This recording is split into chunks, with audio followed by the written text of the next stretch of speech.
কাটছে না গ্যাস সংকট, আজও যানবাহনের দীর্ঘ সারি রাজধানীর সিএনজি ফিলিং স্টেশনগুলোতে। এ বিষয়ে বিস্তারিত জানাতে রাজধানীর মহাখালী থেকে যুক্ত হচ্ছেন সহকর্মী হাসান আল মাহমুদ।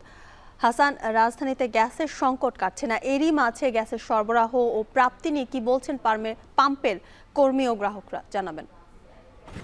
জ্যোতিকা, আমরা দেখছি যে এখনো কিন্তু গ্যাসের যে স্বাভাবিক চাপ সেটি কিন্তু প্রচণ্ডভাবে কম রয়েছে, ফলে ফিলিং স্টেশনগুলোতে আসলে দীর্ঘ গাড়ির যে চাপ সেটি কিন্তু আমরা দেখতে পাচ্ছি। এবং গত কয়েকদিন ধরে যে গ্যাসের সংকট সেটি কিন্তু অব্যাহত রয়েছে। স্বাভাবিকভাবে আমরা জানি যে ফিলিং স্টেশনগুলোতে গ্যাসের যে স্বাভাবিক চাপ সেটি কিন্তু 15 PSI থাকে, সেটি কিন্তু অনেকগুলো স্টেশনে 3 কিংবা 4 এরকম PSIতে এখন পর্যন্ত রয়েছে। ফলে সবগুলো জায়গায় কিন্তু সাধারণভাবে যারা এই গ্যাসের ক্রেতা এবং তারা কিন্তু অনেকটা ভোগান্তিতে পড়ছেন। বিশেষ করে যারা সিএনজি চালিত অটোরিকশার চালক যারা রয়েছে তারা নিয়মিত ভাড়া নিতে পারছেন না এবং দীর্ঘ সময় যাচ্ছে এই গ্যাসের লাইনে দাঁড়িয়ে থেকে গ্যাস নিতে, এবং যে পরিমাণ গ্যাস তারা পাচ্ছেন সেটি কিন্তু আসলে পর্যাপ্ত না এবং সারাদিন চলার মতো তাদের পর্যাপ্ত গ্যাস পাচ্ছেন না, যেহেতু এখানে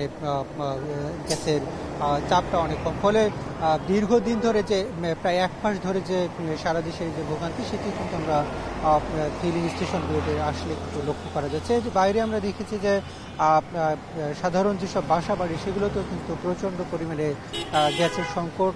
কোথাও কোথাও দিনের বেলা আসলে চুলা জ্বালানোর মতো যে গ্যাসের চাপ সেটি কিন্তু পাচ্ছে না, ফলে মানুষের আসলে ভোগান্তি সেটি কিন্তু দিনে দিনে বাড়ছে। ফলে সাধারণ মানুষ যারা রয়েছেন তারা কিন্তু অনেকটা ক্ষুব্ধ হচ্ছেন এবং বলছেন যে আসলে এইভাবে আর চলতে পারে না, এবং এই সংকট যতটা দ্রুত সম্ভব সরকারকে মোকাবেলা করবার জন্য এবং পরিস্থিতি নিয়ন্ত্রণ করবার জন্য তারা দাবি জানাচ্ছেন। একই সাথে আমরা দেখেছি যে এই গ্যাসের সংকটের কারণে সারা দেশের যে অর্থনৈতিক অবস্থা সেটিও কিন্তু অনেকটা নাজুক অবস্থার দিকে যাচ্ছে এবং সেক্ষেত্রে উৎপাদন ব্যবস্থা ব্যাহত হচ্ছে। এবং কোথাও কোথাও আসলে আমরা দেখেছি যে ছোট কিংবা মাঝারি কারখানা যেগুলো রয়েছে সেগুলো কিন্তু উৎপাদন আসলে অব্যাহত রাখতে পারছে না। ফলে পুরো এই গ্যাসের যে সংকট সেটি কিন্তু পুরো অর্থনীতিতে পড়ছে এবং সাধারণ মানুষের জীবনযাপনে যেসব পরিবর্তন আসছে এটি কিন্তু সাধারণ মানুষ অনেকটা ক্ষুব্ধ হচ্ছে এবং সরকারের এই 6 মাস বয়সে সেই সংকটগুলোকে যত